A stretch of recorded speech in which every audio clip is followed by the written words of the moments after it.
Hey girl, I just wanted to say hi. I miss you so much. And I just wanted to know if you wanted to come to Thanksgiving with your sisters. I would love to see you. Um, Call me later. I hope. Love you. I was born on December 30th, 2001. It was a Sunday. I joined a family that had a mother, a father, and 3 older sisters. To everybody else, we had the perfect family.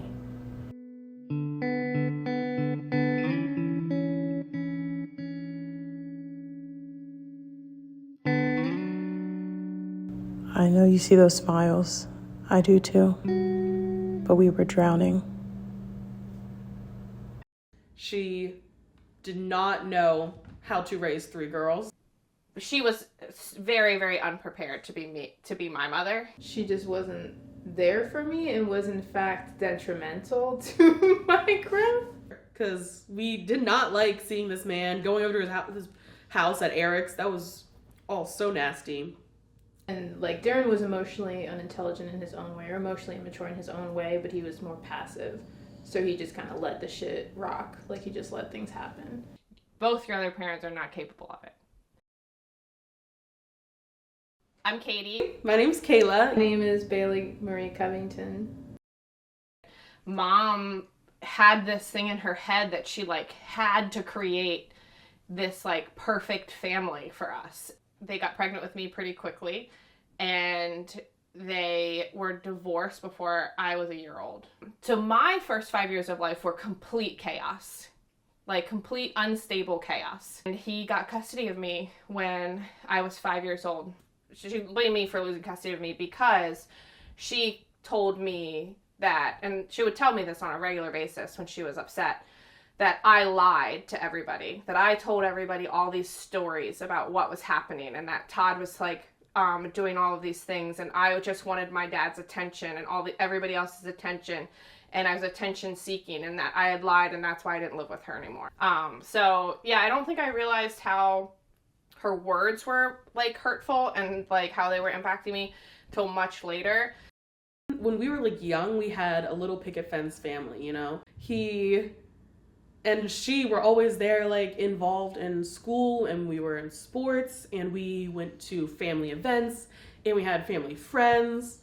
We were younger at one point, so we weren't like fighting back as hard or understanding that this was just like not okay. It was just normal. Like I feel like in high school a lot I was like, there's no way my friends' moms act like this and treat them like this. Like I was like, I wonder what it would be like to like have a mother who's loving and like understanding. But when we got older, like middle school, and we started having extreme emotions that went against hers, we would start clashing heads, and it just was never happy after that. We had like a nice childhood. We were little lower middle class, working class children. We were the Covington family, you know. We were doing sports, we were doing activities, we were going on vacations, we were going camping. There's a lot of good stuff that can be said about you know, the way we grew up, but it still doesn't change the fact that our parents didn't really do enough. It was like so many times where mom just can't stop. And that weekend she called me and was like, you need to talk to them. Left the house because we got in a really big fight, which was so normal for us to get into huge blowout fights where we just no longer felt safe in the house. At the time that she called you an angry black woman and I yelled at her and she broke my door down. Yep. She basically broke some of the wood so that the lock no longer worked. Like she busted through the door. I asked you guys to come down here at the point when Josh steps in and is like, you guys do not need to, nor should you accept the way that mom talks to you or behaves. She just couldn't deal with our emotions in a constructive way. She took everything very personally. It is. Like, she has so much rage and hatred inside of her that she wants to direct at somebody. She was really scary when you fought with her. She cussed a lot.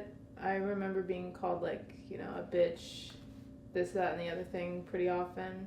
There's one story that I always think of, I feel like, when I'm thinking about examples of her not being there for me when I was growing up. It was 4th of July one year, and we were on our way to the fairgrounds. We were, like, in the car on the way there, and I hadn't really been ready to leave the house because I felt like my hair wasn't looking how I wanted it to look. And I was probably in middle school, so I was sensitive about the way I looked. Like, I wasn't happy that night. And I guess I looked sad or something. I just looked upset. I don't think I even said anything, but she got really pissed off that I wasn't, like, happy, like, excited to go to the fairgrounds. And at some point she, like, threatened to take me home. We might have fought, like, we might have been yelling in the car or something like that. But she did take me home. She cussed me out before she dropped me off. So that's another. And y'all went off to the fairgrounds and did 4th of July, and I was left home alone because I wasn't, like, happy enough, I guess, or something. She had a really hard life and a lot of really awful relationships. I heard him come home, and it was early for him to be home because he was at work. It was still light out. So he came home, and I was sitting up in my room, and I heard them downstairs talking, and Angie was like, "Why are you home?" And Darren tried to lie and say that, I don't remember what he said. He said they closed early, or, like, he got off early. But pretty quickly, he, like, that lie, I guess, fell apart, or he just, like, gave up on it and told her that he had been fired that day. Because you don't want to know why he got fired? He fucking assaulted a coworker. I don't know if she was underage, but she was far younger than him. Evidently he stuck his hand down her back pocket, but also that they said that wasn't the only thing that he had done, that it was, like, other things as well that were just leading to this. That's so embarrassing. Bailey's godmother fired him. I mean, he crossed the line because he's a fucking idiot. He's just stupid. Not shortly after all of, like, their, like, separation went down, Dan was just like, you know what? This is too much. I don't know if I can handle this anymore. I'm gonna move to Texas. So he fully abandoned us and went to Texas. We accepted this as our relationship now. And then he came back. He said, oh my God, guys, this is so embarrassing. Didn't actually have a job at all the whole time. The whole thing, if we were gonna let him go to college. And then she did. He failed, basically. He wasn't doing well. So he said, okay, let me just talk to this guy I met at the bar. He said I could get this job for him. So I'm going to change my whole career path, my whole degree. Forget the teaching degree. I'm going to get a degree in some other bullshit thing that I don't even know. Because this guy says, if I do get this degree, he'll hire me. He got his degree. And guess what he didn't get? Fucking hired. He didn't get hired. The job was never his. Again. I don't talk to Darren the way I do Angie. Yeah. Like, she was more active in a lot of ways. Good and bad, I guess. That wasn't exactly her fault. Like, with her parents, her dad, what her dad did. She was raised by two just really horrible people. Her father spent 9 years of my childhood in jail for a violent crime. He's a pedophile. She tried to cover up and never tell us. She still hasn't. But it's not something that you can just hide like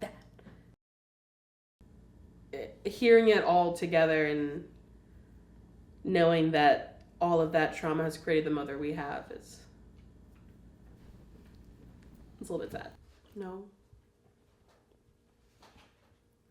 I don't hate her. I sympathize with her, and I hate the things that she's said or how she's made me feel and how she deals with things, how she talks about my siblings to me. She likes to come to me to talk about you guys. She likes to ask me what you guys are up to.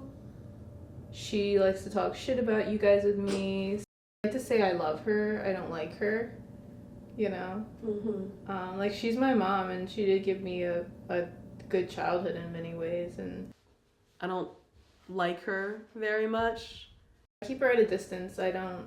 Sometimes I tell her about things that are going on with me. Usually I don't. I keep it surface level, and it works for me that way. You still need a parent. Like, you still need help. You still need support.